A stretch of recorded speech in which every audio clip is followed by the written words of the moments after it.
At the far edge of South America lies a place where winds can exceed 100 miles per hour, where glaciers collapse into lakes with the sound of thunder, and where the land itself fractures into thousands of islands before disappearing into the Southern Ocean. This is Patagonia, a region so vast that entire countries could fit inside it, yet so remote that some roads stretch for hours without another human in sight. In the next hour, we will travel from the southernmost city on Earth to penguin colonies at the edge of the sea, to mountains carved by ice over millions of years. But to understand Patagonia, you must first understand its scale. Patagonia stretches across southern Chile and Argentina, covering more than 400,000 square miles, larger than many nations, yet home to very few people. Distances here are real. A short drive can mean several hours, with nothing but guanacos and open sky for company. On Chile's Pacific side, glaciers carve deep fjords that now fill with dark seawater. Boat tours allow visitors to glide past floating ice, but temperatures remain cold year-round, so gloves are not optional. On Argentina's Atlantic side, dry plains roll toward distant horizons, where wind farms spin slowly. The air feels clean and sharp. Travelers often speak of the light here, bright, almost metallic, especially at sunrise and sunset. Even in a connected world, Patagonia still feels remote, and that remoteness becomes part of its attraction. At the southern tip lies Tierra del Fuego, the land of fire. Despite its name, warmth is rare. When Ferdinand Magellan passed through in 1520, he saw fires along the shoreline, lit by indigenous communities who had survived here for thousands of years. Today, visitors can explore small museums that tell those early stories, offering context to a landscape that might otherwise feel empty. The weather is unpredictable, and ferry crossings between islands can be delayed by wind. So flexible travel plans matter. The archipelago is divided between Chile and Argentina, and border crossings require passports even in such a wild setting. Yet once you stand along its rocky shores, watching seabirds cut across grey skies, political lines feel distant and abstract. On the Argentine side stands Ushuaia, often called the southernmost city in the world. Colorful houses climb the hills above the harbor, backed by snow-dusted mountains. What began as a mission settlement later became a penal colony, and today visitors can tour the former prison, now a museum, to understand that difficult chapter. The narrow-gauge railway, once built by prisoners, still runs scenic excursions into the forest. Cruise ships bound for Antarctica depart from this port, making the city feel both like an ending and a beginning. Restaurants serve king crab and Patagonian lamb. Hearty meals perfect after long days in cold air. Ushuaia feels alive, not despite its isolation, but because of it. South of the city flows the Beagle Channel, a narrow waterway threading between jagged islands. Catamaran tours depart daily, carrying travelers past sea lion colonies and bird-covered islets. Even on calm days, the breeze carries a chill, so waterproof jackets are essential. The channel connects two great oceans, yet from the deck of a small boat, it feels intimate. Mountains rising on both sides. Cameras struggle to capture the shifting light as clouds race overhead. Many visitors say, this is where Patagonia first feels truly vast. On a rocky outcrop, a striped lighthouse stands against the wide, open horizon, flashing its steady light into the distance. Boats approach slowly, circling the island so passengers can take photos from every angle. Cameras come out, but many people pause for a moment, just watching.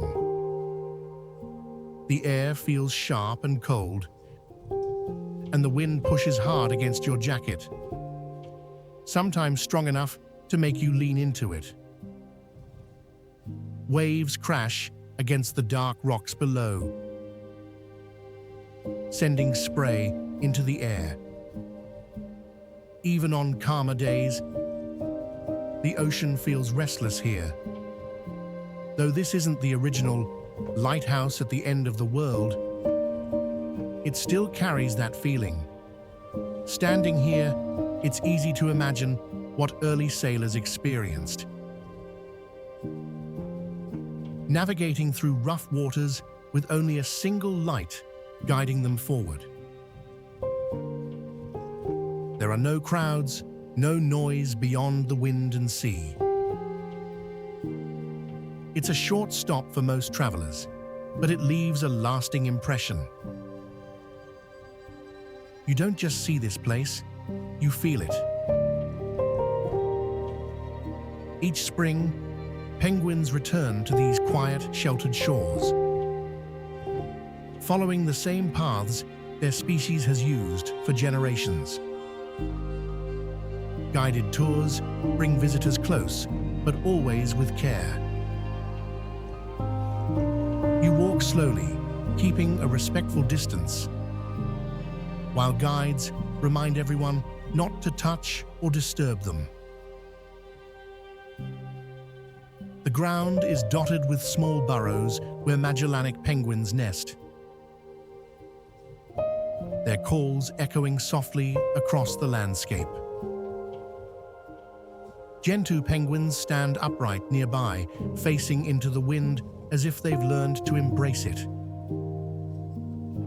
Occasionally, a king penguin appears, taller, more colorful, and unexpected.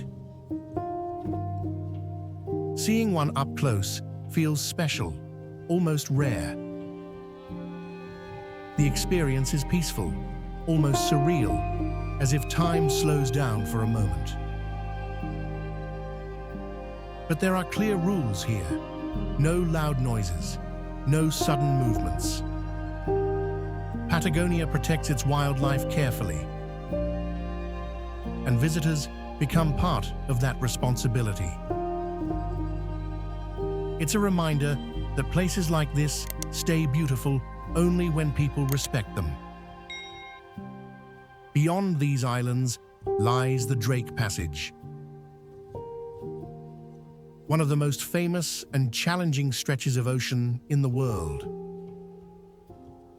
Many travelers heading toward Antarctica talk about it long before they arrive. Some feel excited, others feel nervous. Seasickness medication is almost always recommended, because the waters here are known for sudden, powerful movement. Waves rise high and roll endlessly, and ships can tilt from side to side as they push forward. From the deck, you might see albatross gliding above the waves, barely moving their wings as they ride the wind. It's a quiet kind of power, effortless and constant. Then through mist and cloud, Cape Horn appears, a dark, jagged shape rising from the sea. For centuries, sailors feared this place. Before the Panama Canal existed, this was the only way between oceans. Ships were lost here, crews disappeared. Today, modern ships make the journey safer, but the feeling hasn't changed. Standing here, you realize just how vast the ocean really is. Back inland, the pace slows again. Laguna Esmeralda offers something completely different. Quiet, calm, and still. The hike to reach it crosses muddy paths, peat bogs, and forest trails. So waterproof boots are almost a must. Along the way, small streams flow beside the trail, and the sound of wind fades into something softer. When you finally arrive, the lake opens up in front of you. Its turquoise color almost doesn't look real, created by tiny glacial particles suspended in the water. On clear mornings, the surface reflects the mountains perfectly, creating a mirror-like effect.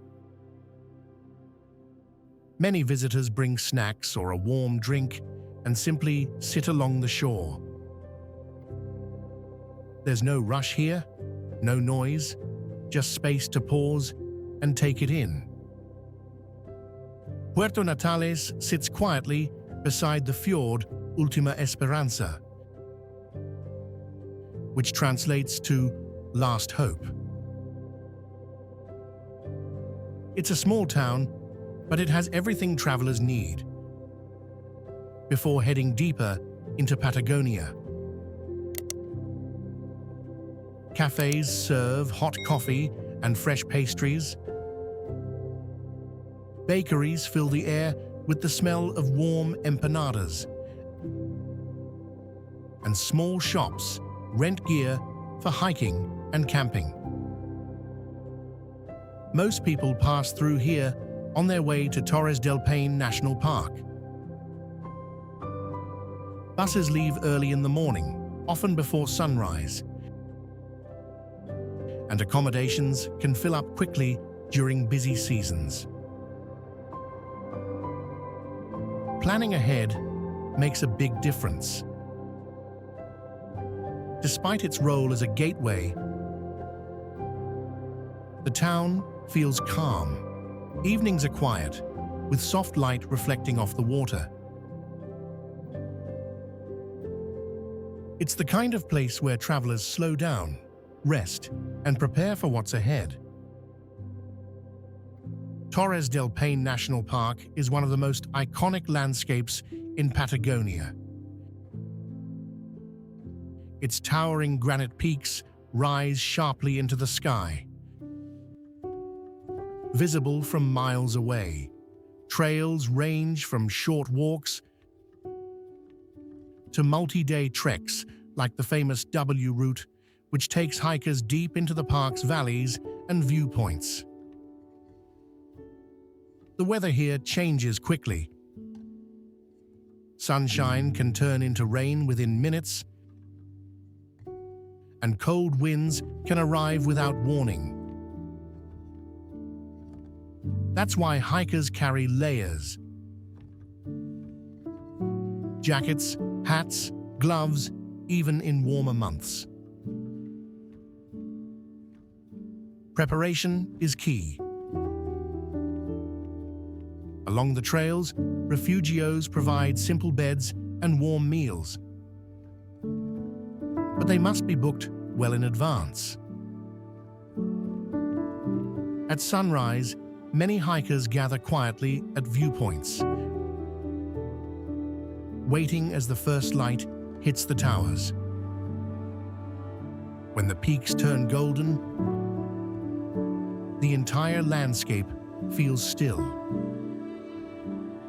It's a moment that feels earned. Near El Calafate, the Perito Moreno Glacier stands as one of Patagonia's most powerful sights. Walkways stretch along its edge, allowing visitors to view the massive wall of ice from different angles. People often stand quietly, listening. Then it happens.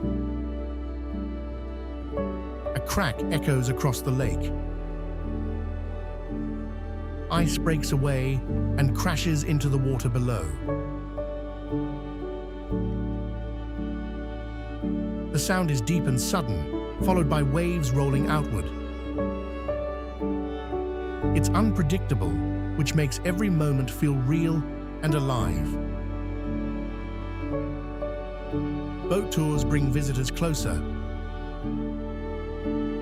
offering another perspective of the glacier's size. Back in town, things feel warmer and more relaxed. Cafes, chocolate shops, and small lodges provide comfort after a day in the cold. In El Chaltén, there's no clear line between town and wilderness. One street ends, and the trail begins.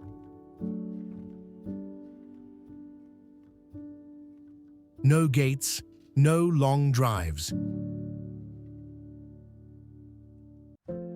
Just a signpost, a dirt path, and the mountains waiting in the distance. It feels immediate, almost unreal. Like stepping straight into a landscape instead of traveling to one. The route toward Mount Fitzroy draws most people in. But the mountain doesn't reveal itself easily. Clouds move fast here, often wrapping the peak in a thick, shifting veil. Some days, you walk for hours and never see it. That uncertainty becomes part of the rhythm. You stop checking your watch. You start paying attention to the wind, the light, the way the sky changes. When the mountain does appear, it doesn't feel dramatic. It feels quiet. Early in the morning, before most people are on the trail, the peaks catch the first light. The color changes slowly, gray to soft pink, then to a deeper gold. There's no announcement, no signal, just a gradual shift that makes you realize you're standing in the right place at the right time. The trails themselves move through changing terrain.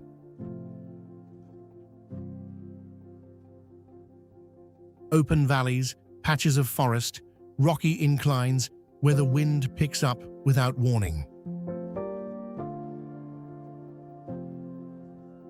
You hear your footsteps more than anything else. Maybe a distant stream, Maybe the sound of boots on gravel ahead. It's not crowded, but you're never completely alone either.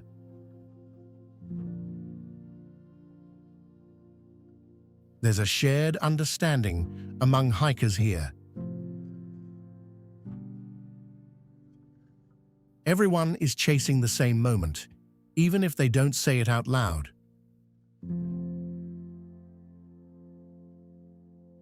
Back in town, that quiet energy continues. Cafes fill slowly in the afternoon, not with noise, but with tired conversations and small moments. People drying gloves near windows, maps spread across tables, someone describing a trail they almost didn't finish.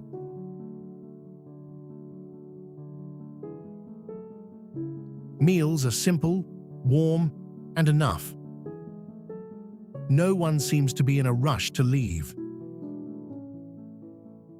El Chaltén doesn't try to impress you. It doesn't need to. It just gives you access to the mountains, to the silence, and to the kind of experience that doesn't feel staged or predictable. And that's exactly what makes it stay with you. The marble caves of Lake General Carrera don't reveal themselves easily. Reaching them usually means stepping into a small boat or kayak. Often early in the day, when the water is calmer and the wind hasn't picked up. Even then, conditions matter. If the lake is too rough, the journey simply doesn't happen.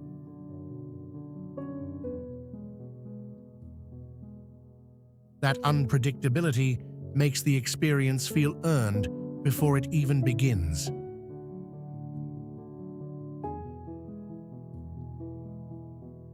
As you move across the lake, the water shifts in color.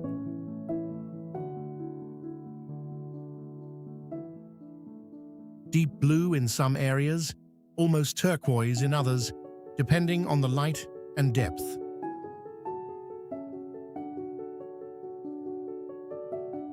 Then slowly, the caves come into view.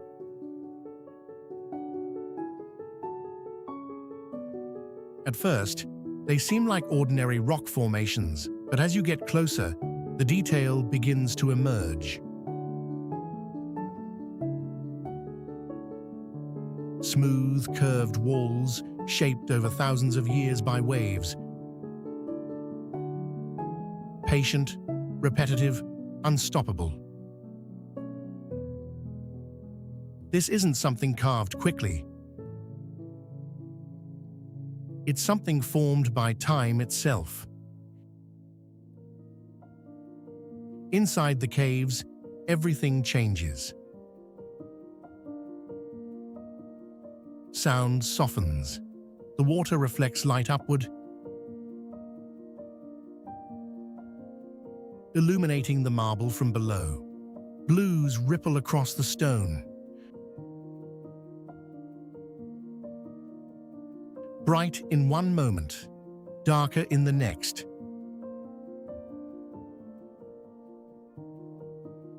Constantly shifting as the water moves beneath you. No 2 seconds look the same. The patterns feel almost alive, like the cave is quietly responding to the lake around it. Some sections form open pillars, others narrow tunnels, where boats glide carefully through.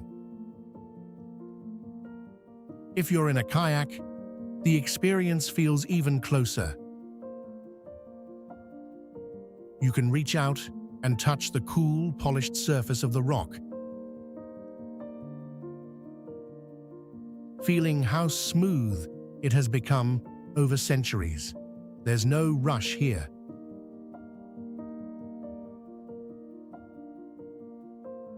Guides often pause, letting the silence settle, giving you time to take it in without distraction. What makes this place fascinating isn't just how it looks, but how it exists. Solid stone shaped by something as soft as water.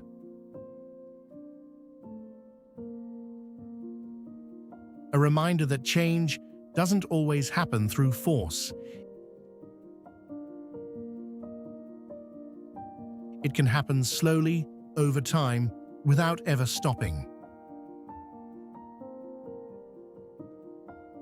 The visit itself doesn't last long. Eventually, the boat turns back toward open water, and the caves begin to fade behind you. But the image stays clear, not because it was dramatic or overwhelming, but because it felt precise, almost unreal. Like something you weren't supposed to see, but did.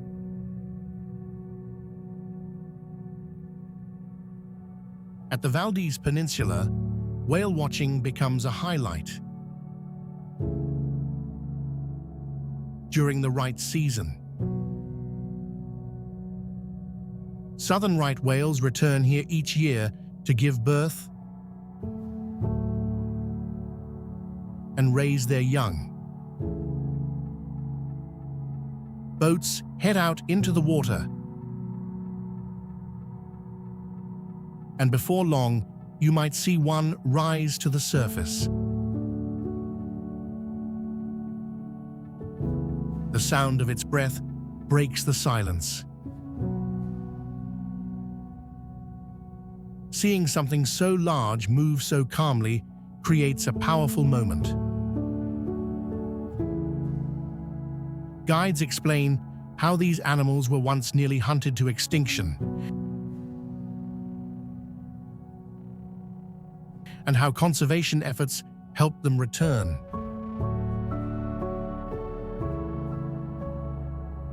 It's a reminder of how fragile and resilient nature can be. Bariloche and San Martín de los Andes reveal a quieter, more relaxed side of Patagonia. One that feels welcoming from the moment you arrive.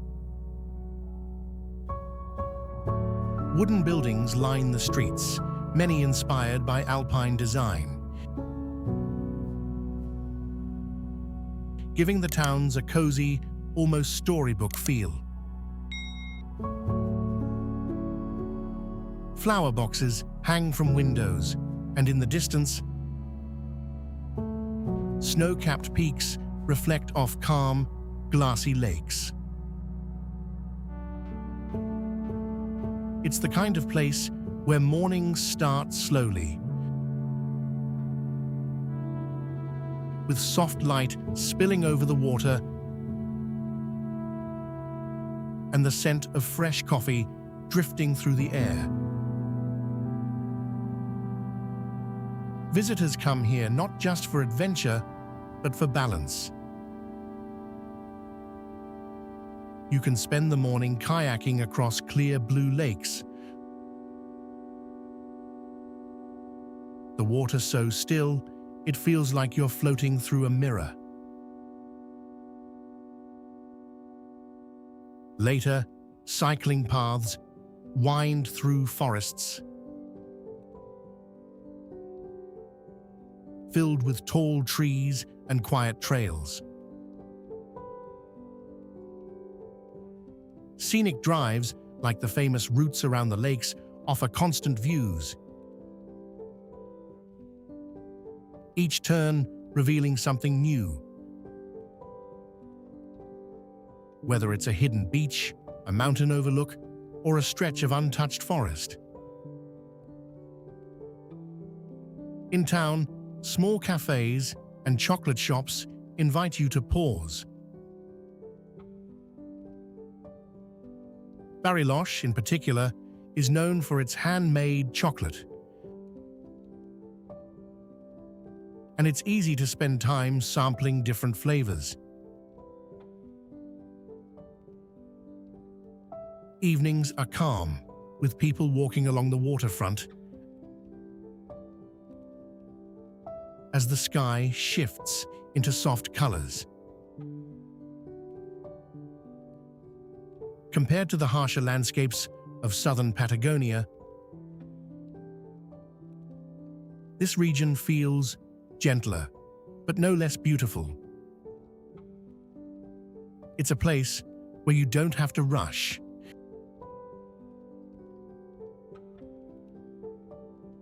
You can simply be present and take it all in.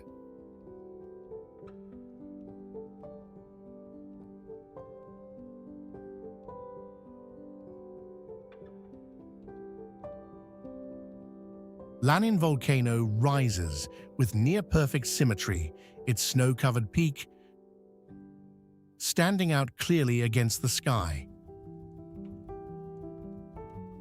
It's visible from miles away, guiding travelers through the region like a natural landmark. For local communities, the volcano holds deep cultural meaning, and there's a quiet respect that surrounds it. Trails nearby offer different viewpoints, each one revealing how massive and still it truly is. On clear days, the reflection of the volcano can be seen in nearby lakes, creating a peaceful, almost unreal scene. Not far away, across the border in Chile, Villarrica volcano offers a completely different experience. Unlike Lanín, Villarrica is active, with a lava lake hidden inside its crater. Guided climbs take visitors up its snowy slopes, often starting early in the morning when conditions are safest.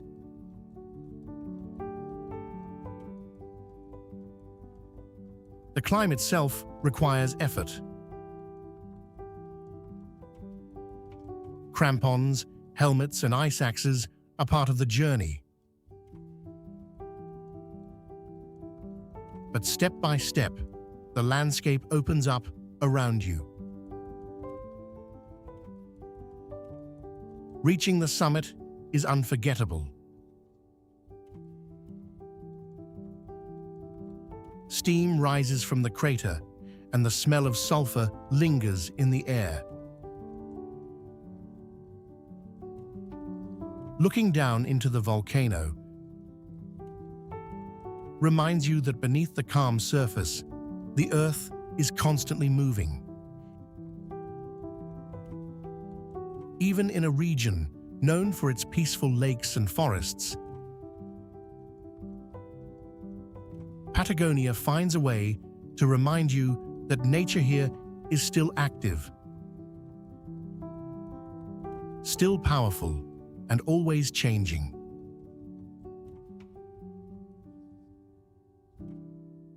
Across this part of Patagonia, the landscape begins to shift again.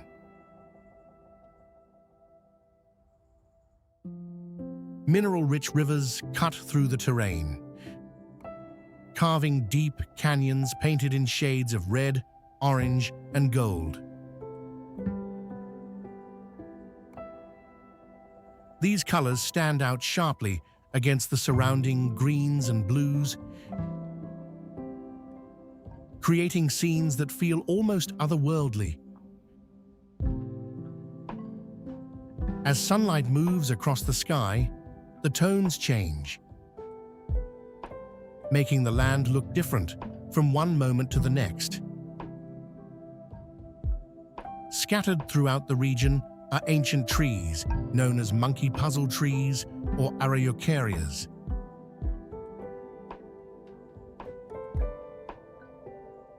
Their thick, spiked branches stretch outward in unusual shapes, unlike any other tree.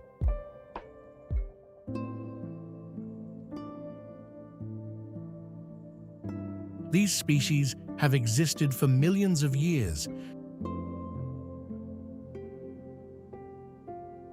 surviving harsh climates and changing landscapes.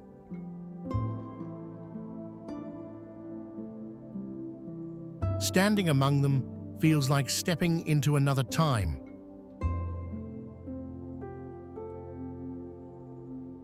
Where nature moves at its own pace, untouched by modern life. Traveling through this region often means long drives on open roads. Gas stations can be far apart, and planning ahead becomes part of the journey. But that distance is also what makes it special. There are moments when the road stretches endlessly ahead, with no other cars in sight. Sunsets last longer here, painting the sky in layers of color. And when night falls, the stars appear brighter than most people have ever seen. It's in these quiet moments, far from cities, far from noise, that Patagonia feels its most powerful. Not because of what's there, but because of what isn't. Space, silence, and time to truly slow down. Patagonia is not just one place. It's many experiences woven together. It challenges you with distance, with wind, with constant change. But in return, it gives you something rare, space to think, to slow down, and to see the world in a completely different way. From glaciers crashing into icy lakes, to penguins gathering at the edge of the sea, to quiet towns beneath towering mountains. Every moment here leaves a mark. Not loud, not rushed, but lasting. And even after you leave, something stays with you. A feeling you can't quite explain. Like the journey isn't over.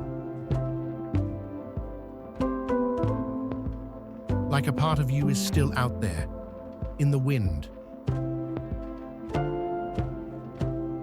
in the silence, in the wild. If you felt that too, make sure you subscribe and join me for the next journey.